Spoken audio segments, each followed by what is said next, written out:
From dizzy teenage house parties to the quiet triumph of cooking pasta for one, Dolly Alderton's memoir unwraps love in all its messy disguises. Let's travel through her heart map in 15 minutes. Chapter 1: The Teenage Myth of Forever. We begin in the suburbs of North London in the early 2000s, where love, for a 14-year-old Dolly Alderton, is spelt in the capital letters of MSN Messenger statuses and printed in the ink of yearbook scribbles. This is the era of belly button rings, My Chemical Romance lyrics, and the unshakable belief that life will be decided by who snogs whom at Friday night gatherings. Alderton recounts house parties heavy with Lynx body spray and parental warnings. The boys seem godlike. The girls feel both invincible and breakable. Dolly is certain that romantic destiny will arrive in the shape of a floppy-haired skater leaning against the kitchen fridge. Yet beneath the glitter lies anxiety. She clutches glossy magazines that instruct her on being desirable, learns to position her drunken giggle just so, and scribbles lists of calorie totals. Her growing self-worth is outsourced to male approval.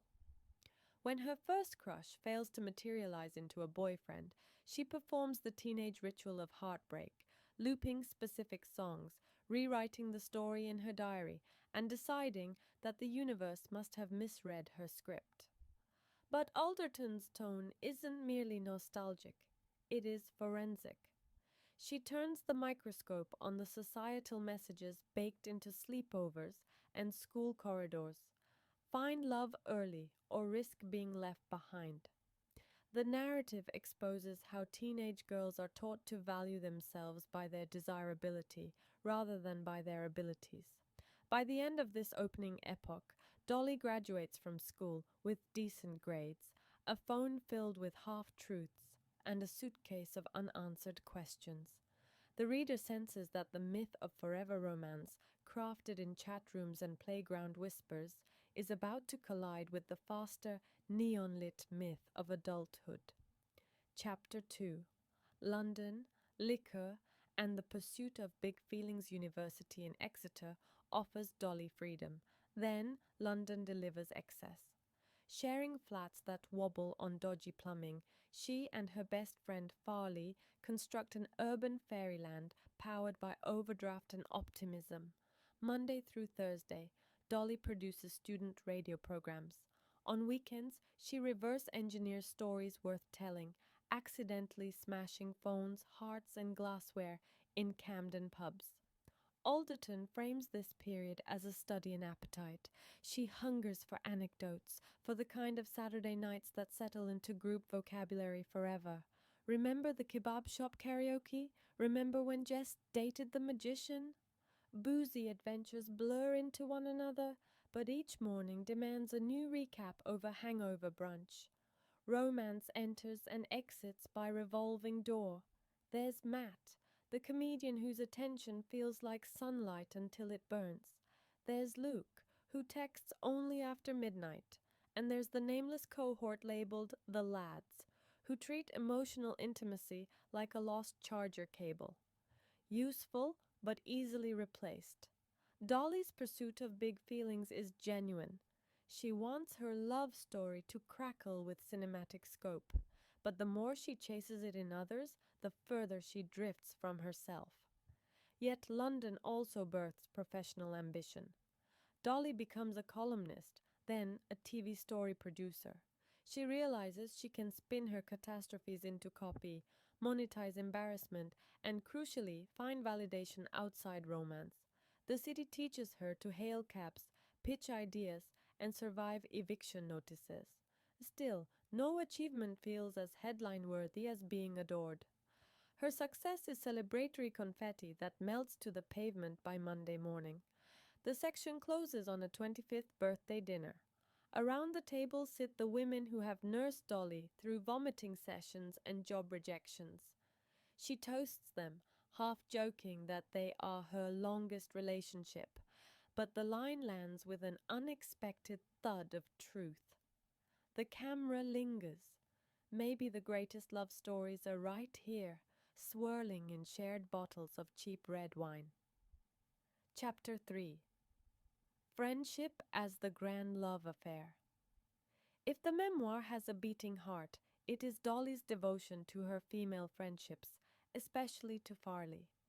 The two meet as teenagers when Dolly's messy bravado clashes delightfully with Farley's calm pragmatism. Together, they form a two-woman microclimate, private jokes, holiday spreadsheets, emergency WhatsApp groups entitled State of Affairs. Alderton posits that while society spotlights romantic milestones, engagement rings, anniversaries, ultrasound photos, friendship often remains the understudied B-side track. She rejects that hierarchy. Every page brims with witness statements. Farley staying on the phone while Dolly waits for an STD clinic result. Dolly reading over Farley's law school application essay at 2 a.m. The pair saving to take a budget holiday in Croatia, where they eat lentils out of a saucepan because the hostel charges extra for plates. Conflict enters, however, when adult trajectories diverge. Farley becomes engaged to her long-term boyfriend, and Dolly feels an unexpected vacancy form in their shared flat. The engagement exerts gravitational pull. Weekends morph into cake tasting and bridal spreadsheets. Dolly smiles, claps, Instagrams heart emojis, yet privately, she feels like the Titanic's band, playing cheerful tunes while her version of normal submerges. The tension peaks at Farley's hen party in Ibiza. Dolly drinks too much, arguments over borrowed dresses escalate, and suppressed fears bleed out. Who will hold my hair back when you move in with him? Who will text me to come home safe? After tear-stained apologies, Alderton reaches an epiphany. Love cannot be stockpiled. It must expand to make room for new chapters. Farley's fiancé is not an eraser, but an addition. When Dolly lifts her eyes, she recognizes an ecosystem of other friends, Lauren, India, Manjeet, each offering different flavors of loyalty. Alderton reframes friendship as elastic, stretched, yes, but rarely snapped. The real romance, she concludes, is the quiet, steadfast pact of showing up year after year to bear witness to each other's lives. Chapter 4. Breakups, Therapy, and the Practice of Self-Love. Approaching 30, Dolly experiences a collection of jolts that shake her London snow globe.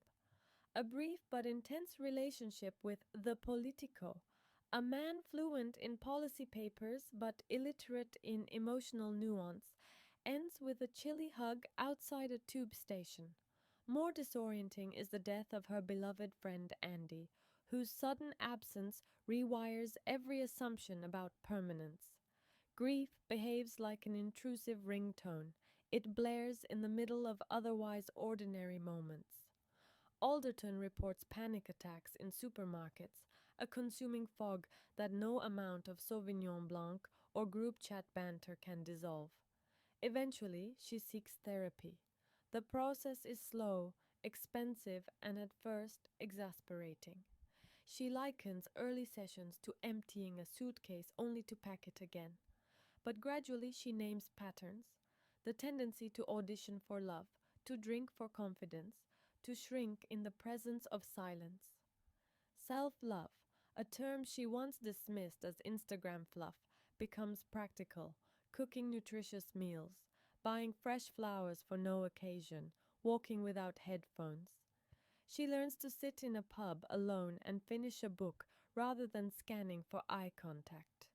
She hosts dinners where the central romance is the food itself. She deletes numbers not serving her story. A climactic rite of passage is her solo trip to Paris. There is no lover waiting at Gare du Nord, no surprise engagement on Pont Neuf. She ambles through bookshops, a croissant flaking down her coat, and realizes she is her own reliable witness. The city, once marketed to her as a couple's playground, becomes a mirror. She likes the reflection. By the time Farley gives birth to her first child, Dolly is not a jealous outlier, but an aunt in spirit with a toolbox of boundaries and baby-soothing dance moves. She declares, in words that distill the entire memoir, "Being single is not a waiting room for love. It is a kingdom, and I am the queen."